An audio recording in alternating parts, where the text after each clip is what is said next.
comentarios de redes a noticias de actualidad educativa.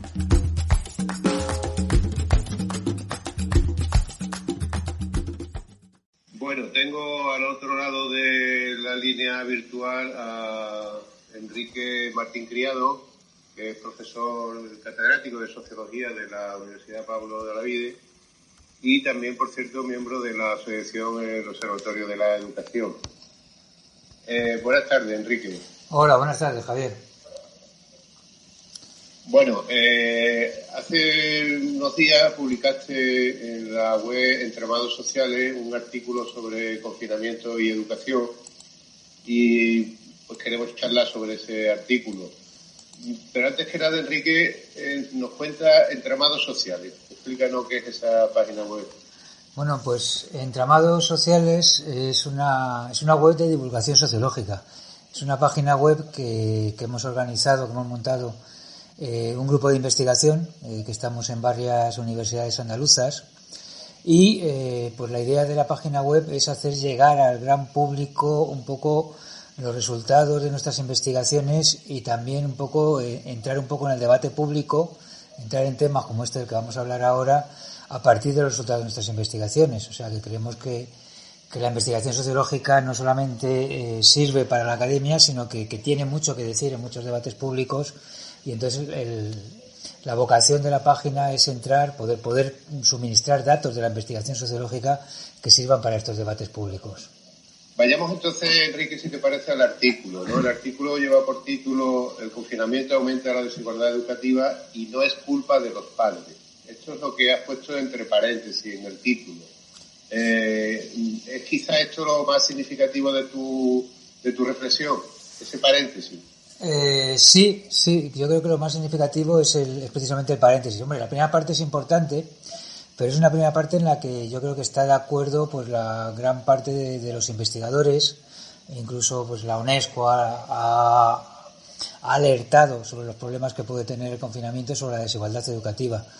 La segunda parte es sobre la que no hay ningún consenso, es decir, escribí el artículo precisamente porque vi en El País un artículo sobre el tema en el cual decía que sí, que el confinamiento aumentaba la desigualdad, pero lo achacaba a los padres. Decía que había padres que no saben manejar el estrés.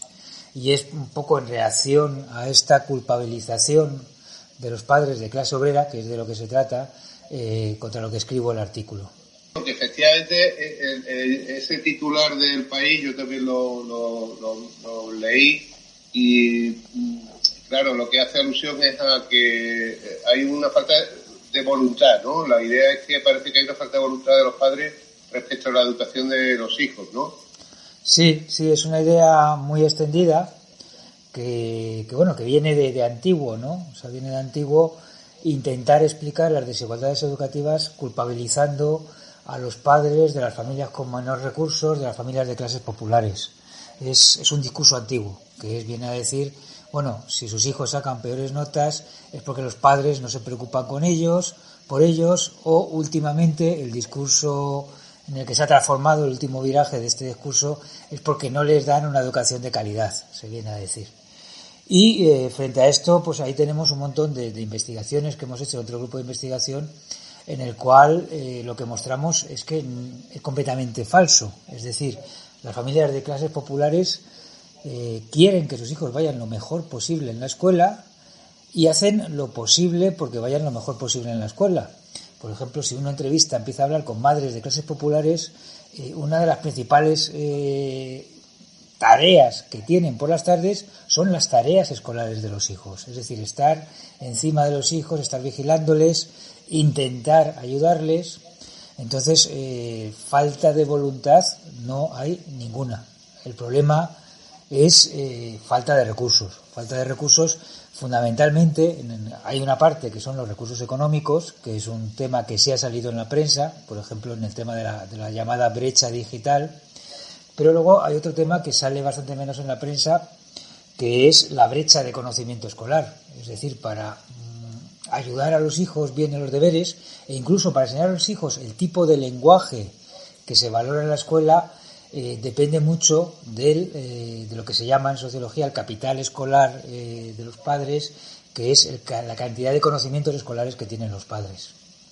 Y aquí sí que hay una enorme brecha que hace que, mientras un hijo de padres universitarios pueda tener un montón de ayuda con los deberes y además en su hogar se hable una lengua muy parecida a la que se habla en la escuela, cuando tus padres no tienen estudios, ni te pueden ayudar, ni los temas de los que se habla en casa, ni la forma de hablar de ellos, ni la lengua que se utiliza, tienen mucho que ver con lo que se habla en la escuela.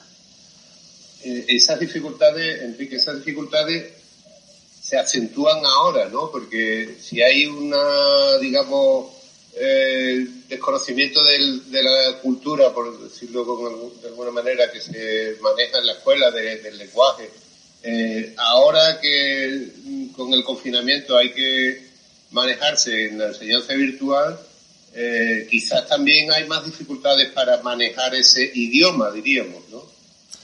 Sí, bueno, puede haber dificultades de manejar lo digital, puede haber falta de recursos, pero en muchos casos, más que dificultades para manejar lo digital, son dificultades en general para manejar la cultura escolar. Ten en cuenta que en estos momentos, digamos que lo que son las interfaces de lo digital no son tan difíciles de manejar. Sin embargo, una cosa, por ejemplo, alguien que haya intentado explicar a un niño pequeño las categorías gramaticales, eso resulta dificilísimo de explicar, las categorías gramaticales, que ya no estamos hablando de cosas de ordenador. Y si los padres tampoco las entienden muy bien, pues entonces tenemos un problema muy grande cada vez que la escuela deja que sea la familia quien eduque, o que sea la familia quien instruya a los niños. Que esto pasa mucho, que es un tema sobre el que ya he escrito en otras ocasiones, pasa mucho cuando se está delegando a las familias la responsabilidad de la instrucción escolar, por ejemplo, dejando que buena parte de ella pase por deberes que se hacen en casa. Entonces, ¿esto qué es lo que hace? Pues tiene exactamente el mismo efecto que el confinamiento, sin necesidad mucho de que medien medios digitales. Es decir, que el problema, digamos, es un problema que incluso sobrepasa la situación actual, es un problema estructural. Sí, exactamente. Vamos, el problema estructural general es la diferencia entre la cultura familiar y la cultura escolar. Ese es el problema estructural familiar. Es decir, el tipo de cosas de las que se habla en la casa, el tipo de lenguaje que se utiliza, el tipo de conocimientos que se tienen. La escuela, de todos los conocimientos que hay en la sociedad, solamente valora unos poquitos. Entonces en la escuela no te van a poner un examen de cómo cavar un olivo o un examen de distinguir cantos de pájaros, que hay gente que sabe hacerlo muy bien. Sin embargo, no entra entre los conocimientos escolares. Entra un tipo de conocimientos muy específicos, que es lo que se llama en sociología la cultura legítima. Es decir, una cultura a la cual no es que por sí misma sea superior, pero a la cual se le ha dado un baremo de que es superior a las demás, y en base a la cual se juzga a las personas.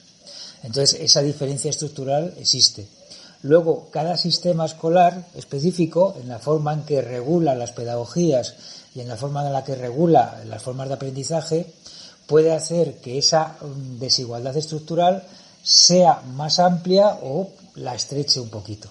Por ponerte un pequeño detalle con lo que hablábamos de los deberes. Es muy distinto que los niños le manden con los deberes a casa a que esos mismos deberes los estén haciendo en un espacio escolar asesorados por un monitor que sea una persona pues que tiene estudios de lo que el niño está aprendiendo. Entonces habría simplemente con ese pequeño cambio, hacer los deberes en la escuela vigilados por maestros, por profesores, pues podrías un poco reducir esa desigualdad estructural. Sería un poco el asunto que tú vienes a plantear, ¿no? Que la familia no entiende muchas veces ese idioma. Sí. Es exactamente, la familia no entiende el idioma, no entiende los deberes y encima es responsable. Es decir, con todo el discurso de la implicación familiar en la escuela, lo que ha llevado es una mayor culpabilización de los padres. Se le hace responsable de una labor que debería recaer en la escuela. Entonces me parece que es muy grave, es decir, con todo este discurso tan extendido sobre la implicación familiar, en realidad lo que se está legitimando y lo que se está justificando es que la escuela, en vez de desarrollar su labor de instrucción, pues parte de esa labor la deja a las familias, y al dejarla a las familias la deja a la desigualdad de recursos de las familias. Unas de ellas tienen estudios y tienen dinero para pagar clases particulares y otras no tienen ni una cosa ni la otra, lo cual genera una enorme desigualdad en las condiciones en las que los niños se pueden instruir. Sí, lo que ocurre es que, en definitiva, si a ti te parece por esta conclusión, ¿no? La escuela tiene que hacerse cargo de esa situación. Y no la escuela, el Estado o la escuela pública, quien sea. Tiene que hacerse cargo de esta situación y no, digamos, desresponsabilizarse. Sería una idea, ¿no? ¿Estaríamos de acuerdo, Enrique, en esa...? Sí, perfectamente de acuerdo, Javier, perfectamente de acuerdo. Bueno, pues muchas gracias por tu participación y ya te digo, esperamos contar contigo en nuevas ocasiones. Buenas tardes, Enrique. Buenas tardes, Javier. Muchas gracias.